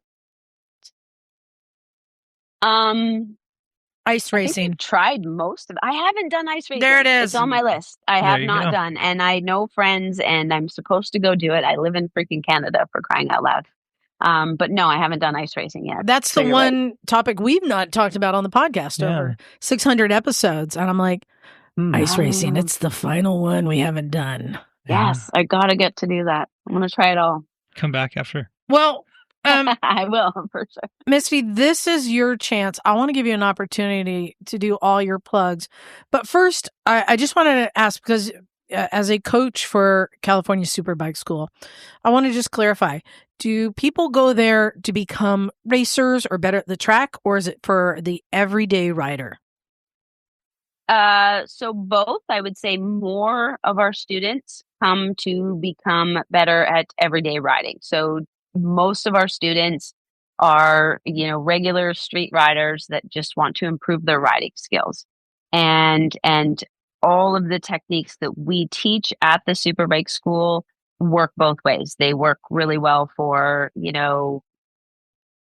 everyday riders that are just improving their confidence and their understanding of proper riding technique.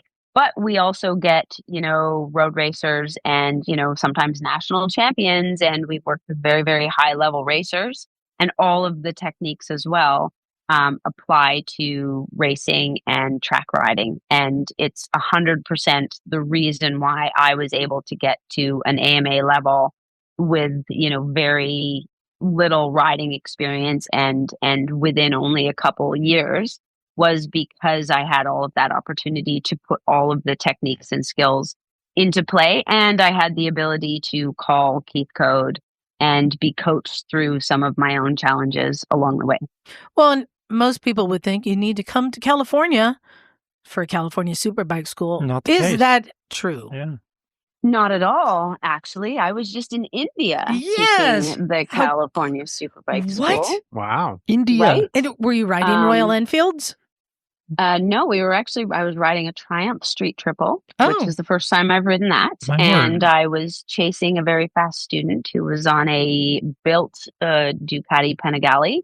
Well, and with, Pirelli race tires, and I was not on race tires. And I didn't even have race shift, which I'm used to. I had to go back to street shift. Oh, you had to shift up? My word. I had to shift. You know how much energy, like mental energy, that takes when you're riding How at could you?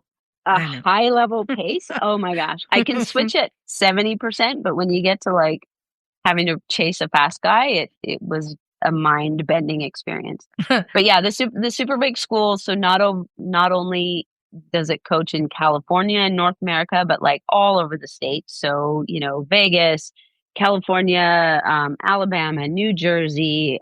We used to go to Ohio, Pittsburgh, I'm forgetting other places, but they coach all over, the United States. And then there are branches around the world. So you've got Yeah. the UK branch, which teaches at several different tracks in They have the UK. so many tracks there. So many tracks in the UK. Totally. And I've coached with way back in 06. I coached in Spain with the UK branch. And then there's an Australian branch. And so they coach at, the famous Phillip Island. So a couple years ago, I got to coach at Phillip Island. And then I was just invited to go to the Philippines. I couldn't make it there.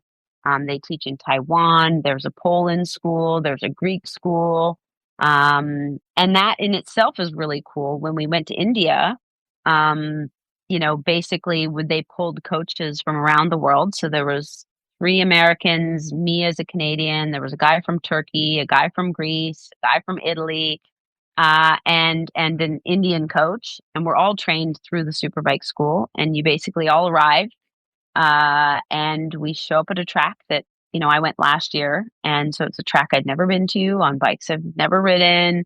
And basically you just slot into this, job exactly as if you were coaching in the States, but with people that you've never met before. And we basically all just have to assume our roles and do the same job that we do, whether it's in the UK or Australia or, United States or India. And it's fascinating because you end up on track with people that you are literally, trusting your life to, because we make split-second decisions, and some of them are, very high stakes, and yet we all work as a cohesive team. And regardless of whether I'm coaching in India or the States, the delivery is the same, the techniques are the same. It's a testament to how the coaches at the Superbike school are trained so that we can just show up and do our job regardless of where we are. Yeah, very much. So yeah, anyone can sign up all over the world, which is great. Where can people find your writings? So many places. I know. I'm working on all that stuff. So I have my own website. It needs an update, and I'm working on that. It's mistihurst.com. I'm on a couple of social medias under Misti Hurst Racing. And then basically I'm just working on trying to actually find some sponsors and investors to help get my book series off the ground. Just, as a working mom of teenagers, and I travel here and there, trying to find the time to actually get, my business and my writing off the ground has been quite tricky. So I'm dealing with, figuring out how do I get editing and layout and, all the legal stuff and into production. But the goal is that I will eventually have this series to roll out. The first book is based on a lot of the techniques of the Superbike school and all of my experiences with it, because it's been such a foundational reason why I've been able to get to the level of riding that I've been able to get to. And, so that book talks about, my relationship with Keith Code and how I started as a student, then went on to be a sponsored pro racer and as a coach and coaching around the world, and then goes into detail about some of the specific techniques that we teach through the Superbike school that are basically, Keith's, basically his method of teaching. So I talk about throttle control, turn points, how you approach corners, body position, emergency braking. We talk a little bit about trail braking, and there's some really interesting, never before published interviews with Keith Code on his experience of or his views of braking, trail braking in particular, and just some information on Keith himself. And then the other books will branch into other categories. So I also write for Adventure Bike Magazine out of the UK. So it's a lot more, adventure type stories, moto camping, adventure bike techniques, when do you stand up? How do you do river crossings? Like, what about, turning the bike around? I'm a short rider, and there's issues with that kind of thing as well.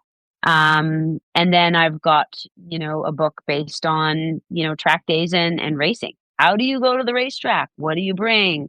What do you need? How do you get into racing? How do you find sponsors?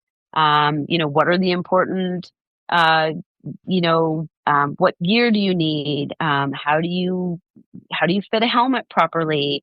And just more on track specific skills, mindset, what is racecraft, which was one of my most favorite parts of racing, is like, the Valentino Rossi racecraft of, following someone, putting a little pressure, learning their mistakes, planning the past, how do you do all that? And then I've got, I've done a ton of motorcycle travel.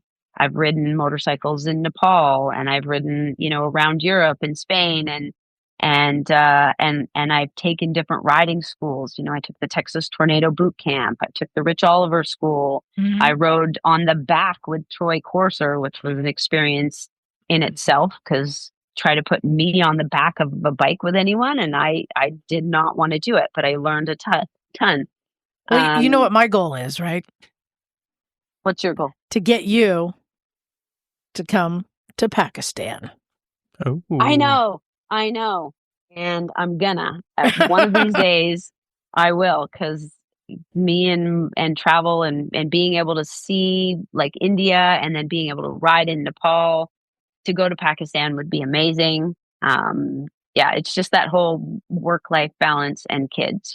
I get opportunities all the time, which if I was single, I would never, ever be home. I would just, I would be traveling everywhere. You can bring your kids.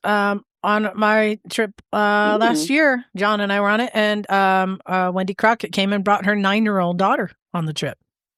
Cool. Okay. So I'll think. Don't rule that Okay. one Well, out. you said May, but May, I'm finally going back coaching in the States. Ah! I've got a trip to New Jersey, and I've got a trip to Alabama to ride Barber, which is another one of my favorite cool. tracks. So May is very busy. Can't do it this time. At some point I will. And then the final book in the series is all about being a moto mom, and how to teach kids to ride, what to look out for like when you're teaching kids, what it's like to be a mom and to see your kid, like this year in the summer, my son had 2 injuries. It's the first time he's been quite hurt, and he had a wicked high side and broke his wrist 3 days after he actually cut his own cast off from a broken thumb. And what's it like being a mom on the side of the track, watching when your kid high sides and is laying there on the track? How do you teach them from a young age? Like, how do you balance everything, and just what to look out for as a parent? So, well, and are you going to have a chapter on going from being the racer to being the umbrella girl? Oh man, that's a good chapter. I'm having a whole chapter on what it's like to race your freaking son. I raced. I'm gonna send you that one, Liza. You'll like that one. So, Wait, my son, and it was crazy the amount of emotions that were going through my head. Is like, I'm worried about him because I'm his mom. I'm nervous for him. I'm also, like, how can I make him a better rider because I'm a coach? But more than any of that was like, I'm going to beat this. There it is. There it is. Visor down. I'm a racer. I am not getting beat by my kid. And it was a freaking battle. And then I won the first race, and then the freaking kid beat me. Oh, And now he beats me. Like, he is fast, and it sucks. It sucks it's as a crushing. parent. He hasn't been on a big bike with me yet. I'm still holding that out. Like, dude, you maybe can beat me on a little mini bike, but let's try a big bike. But on a motocross track, he kicks my ass. He passes me in the air, and then he comes in and tells me, "Mom, you're leaning too far back." And I'm all, you know what? Take your stupid comments and shove them up your butt, because I don't want to hear your dumb comments, even though it's kind of endearing that he's like noticing what I'm doing wrong. See, but that's where you can get revenge at home, like just kind of some of his prized possessions from his room just disappear. stuff like that, Right. Like, I don't know. Where'd that go? Where'd that go? Let's see if you beat me again. Well, I want to thank you so much for coming on and sharing. You've got so many stories to share. And one of the things that I like is, can you share with everyone your family motto? Well, it's kind of my motto. The leap and the net will appear. Mm-hmm. Is that the one you're Leap talking about? and the net will appear. Yeah. I think that's Scotty's motto. That's pretty good. I like that. Yeah. I have been leaped. John, the net has not been there for you. No. No. No, and you know what? Sometimes it's not. Sometimes it's not like I haven't crashed and burned. It's not like I haven't been extremely hurt. It's not like I haven't, also gone, oh, whoopsie daisy. I think I made the wrong choice. But most of the time, it's like, well, if I hadn't have just sent it, then none of this wouldn't have worked out. And I really truly see it as if one door, like if a door is open, like you bet that I'm gonna like kick my foot in there and I am coming through it, because I don't know what's on the other side, but I'm gonna find out. And then if I don't like it, I'll just, kick open the other door. And I think that's been just a real, leading sort of push in my life to get me to some of the places, is like, I'm very interested in a lot of things. And so if it cracks open a little, I'm all, what's going on behind there? Like, let me check that out. Nice. And I'm going to show you one cool thing is my pillowcase. And when I was a kid, my dad gave me this pillowcase. It's got a rainbow I don't know on if you can see it. It's got a rainbow, but it says, I can't see. Follow your dreams, Misty. Aww. Love, Dad. Oh, that's sweet. He gave me that when I was 11. And then he just about punched me when I told him that I was going to go race motorcycles, because he told me to follow my dreams. Yeah.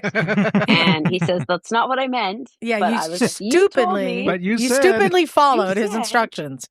Yes. And it's something that I just really try to live by is do it. Like whatever makes you passionate, whatever lights your fire can be a ticket to a long-standing career, and it can open the doors for so many experiences and so many cool people in your life that I just never want to let go of that sort of drive, is to just go for it and see where it takes you. Why not, right? I appreciate that. Love it. So, MistiHurst.com is where people can go and find things.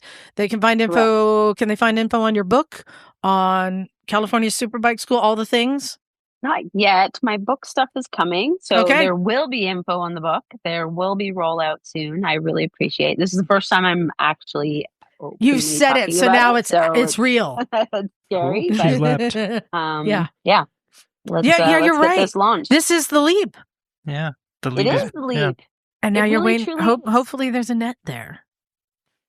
Did you, Liza? I went through, seriously, it was hard for me. I had to go, I went through old stuff and I was like, who do I know that I could start talking to, that I could, reach out to? And I just started sending messages, and you truly, you responded, and it was scary to hey, I haven't talked to you in forever. What's going on?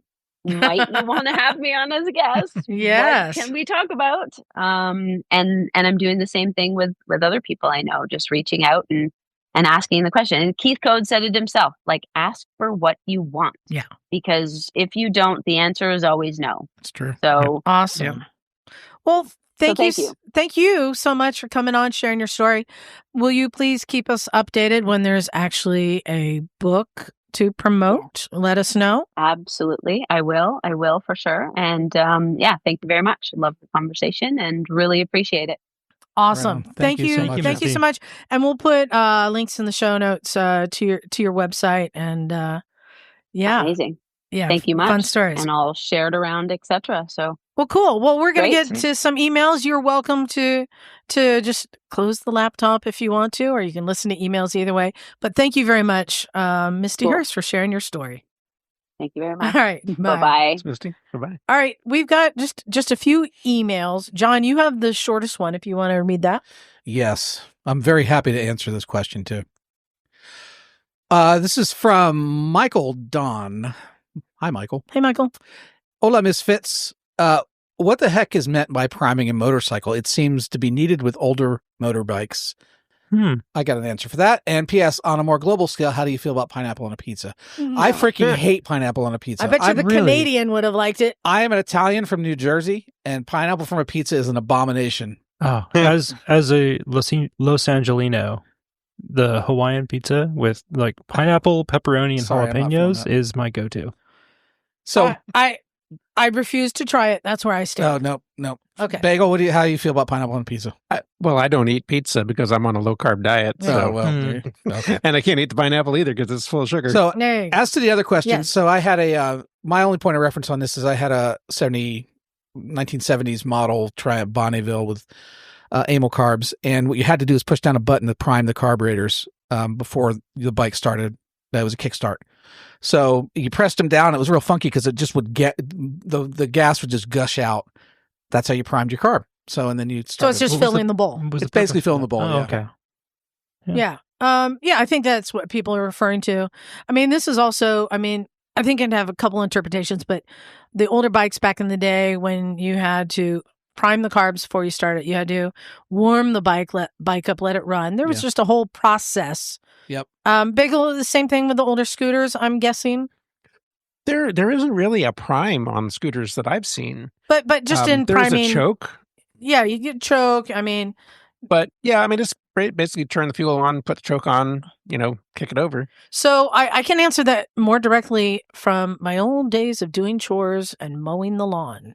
Mm-hmm. Yes, remember that's what I know primes the from. old lawnmowers where you had to push the little thing to prime the motorcycle. Like my prime chainsaw the has engine. a primer bulb. Yes, same idea. It's to push the gas in because they don't have a gravity feed as like that. So yeah, it's just getting the gas into the bowl, ready to go. All right, I have one here. This one is this isn't funny because they kept thinking of something else and sending another email and another email following up. But this one is from Austin. Hi, Austin. Hi, Austin. Austin says, "Yo, what up, Misfits? Yo. Up? Hope you're all doing well. So I just wanted to hit you peeps up and share the good news. I finally got me a bike. Whoop! Right on. It's a 72 Honda CL350 and it runs. Great. You approve of that, don't you? Brilliant choice, Yes. Austin. The only downside, I've got to wait another month before my MSF course. Got to get that endorsement, especially here in Florida. It's like up to 60 days in jail and a fine if you get caught without it. Ooh, don't get In caught. the meantime, But you don't have to wear a helmet. Go I figure. know. In the meantime, I've been working on the bike a bit, following Common Motor Collective for the maintenance videos. Gotta love YouTube. Yeah, I love Common Motor Collective. They have a great series on some of those old CLs. And if I do get a little itch to ride, I just hop on the bike and ride around the yard. Got a little more than an acre and about a third of it is cleared. I've got plans to make a few cosmetic changes and turn it into a cafe racer inspired bike. Because I know how Emma feels about cafe racers. Well, the previous owner already started modding the bike out brat style, and brats are cool, but I prefer cafe racers. Anywho, thanks for all the awesome content you peeps drop, and here's some pics of the bike. So far, I'll share more whenever I'm able to make minor adjustments. There's some pictures of the little brat bike. And then there was a follow-up. It said, oh, P.S. Hi, I'm Austin. And then, oh, wait, P.P.S. The cute little one on the bike is my daughter, Solveig. No. I won't share. Nice. Yeah. And then, important update. I threw Sol, who turned 4 just last month, on the gas tank this morning and rode a lap around the yard. The moment we stopped, she said, that was crazy. I asked if she had fun, and she replied with, let's do it again. Yeah, That's the right answer. I've got the biggest grin on my face and still can't wipe it off. That's awesome. Aw. Fantastic. I'll share the pictures with you, Scotty. Super cool, Austin. And you don't need to worry about Emma because it's not her bike. All right, we got time for one more. And Bagel, yours is a doozy, but it's worth it. So you want to hit that one? All right. So this is an email from Alex Rode. Hi, Alex. And Hey. Alex writes, hello, Misfits. Hello. A longtime listener here, and I had a thought I wanted to share. Popped into my head on my return journey from picking up my new-to-me 15 KTM 1190 Adventure, having just sold my 2013 Yamaha FZ8. It's a long one. I'll apologize for that, but 7 hours round trip lets the brain muse. Now, the FZ8 was an excellent motorcycle, a short lifespan here in the US, but a properly fun bike I'd owned since buying it new way back in 2014. I learned a ton wrenching on that bike for all the maintenance and the sparkly bits I added to it over the years. I've included a picture because I was so happy with that blue/purple little beast. When I went to sell the Yamaha, I tried to be very clear on the ad with potential buyers about all the good and the bad. I had maintenance records for every time I touched it. Could be oil, tires or oil changes or anything I changed like the handlebars and the exhaust. I fancy myself pretty good at mechanicking, and documentation scratches that itch at the back of my brain. The new buyer arrived and really didn't have many questions about the FZ. I think he just loved the color and the way it felt, which I was more than happy to encourage. I wanted something new after all, and the garage/budget can't sustain an addition. It must be a replacement. Mm-hmm. Now, as I was shopping for a new bike, I didn't have something very specific in mind, but having finished a 2-week motorbike trip with 8 friends in New Zealand, I thought maybe an adventure bike would be something fun for my next street riding chapter. I have an old SV650 to play with at the track. All right. Misty would approve. Yeah. So I looked at the Yamaha Tracer 09, the Super Tenere, the Tenere 700, rode one in New Zealand, Triumph Tigers, V-Stroms, Versus, and everything else. I have to say, while they are all great, nothing really jumped out at me. Should have rode a KLR. A friend with a Multistrada had me ride his, and it was great. And while I know the Desmo and belt services are formidable, I'm confident that he and I could get them done. I started searching harder now that I had cash in hand, and it became clear that something Japanese or something I see a lot like BMWs wasn't going to do it. I needed something a little more kinky. My wife has a Guzzi V7 Racer. Well, I don't need another Moto Guzzi to maintain, and the V85 was out of budget anyhow. So I got serious about finding Multistradas. Even a few BMW X1000s, but again, budget. Turns out I couldn't settle for the 75 horsepower of the Tenere, and the Tigers I rode didn't speak to me. A great bike, though, to be clear. Then I saw this KTM, 4.5 hours away, orange, photographed well, and while the ad didn't have much information, the first response to my questions on maintenance was met with a wealth of information. Mileage on when valves were checked, when tires and brakes were replaced, recent fork seal service, and so much more. Let me tell you, I was struck with how much I was ready to buy this bike from that alone. Asked the important question, if I drive all this way, am I going to find something that makes me turn around? Mm-hmm. And he acknowledged a scuff or two on the body, some love marks on the engine guards. He used it to run dirt when he wanted, but he was honest about it all. After the drive out there to eastern Tennessee, he opened up the garage, and there it was. Not cleaned and buffed to a shine, but looking like what it was, a well-loved and cared-for motorcycle that looked like it had done well less than the indicated 48K. Wow. It wasn't dirty, but there was still some mud on the spokes. While that doesn't mean anything, it felt good to see that it had been used and maintained. Next to it was a box of the stock parts and a written log of every maintenance activity since this gentleman purchased it in 2015. The list hit home for me. This was someone who cared for his stuff the way I did. Just like mine, he's had the farkles that come with adventure bike ownership, skid plate, top box, windscreen. Maybe some of you have had that experience when you're buying a used bike from an individual who cared for it and used it the way you would. It was an excellent feeling, and we came to a great deal at $5,000. Nice. What a bargain. And with that, I rolled it into the trailer and set out for Nashville, excited to get it home and start adding my miles to the story of the KTM. Anyhow, that my rambling story about how this guy from HD Central in Milwaukee, who ran away from the snow to Music City, ended up with a big orange KTM in the garage. It joins our scooters and other bikes. Cheers, Alex Road. And P.S., if you want to watch a dude save old genuine scooters, amongst other stuff, I do post some videos on the Freeways Garage YouTube channel. Ooh, Bagel, does that interest you? It is, and I did check out some of his videos. He has a great little Buddy 50 that he resurrected and made it back into a great little runner. Mm-hmm. And as we all know from Mid-Ohio, those are fun little bikes to ride. Oh, yes. John and I tried to kill him. We haven't yet. No, yeah. Nope, not possible. Speaking of which, Mid-Ohio, come out this summer, July.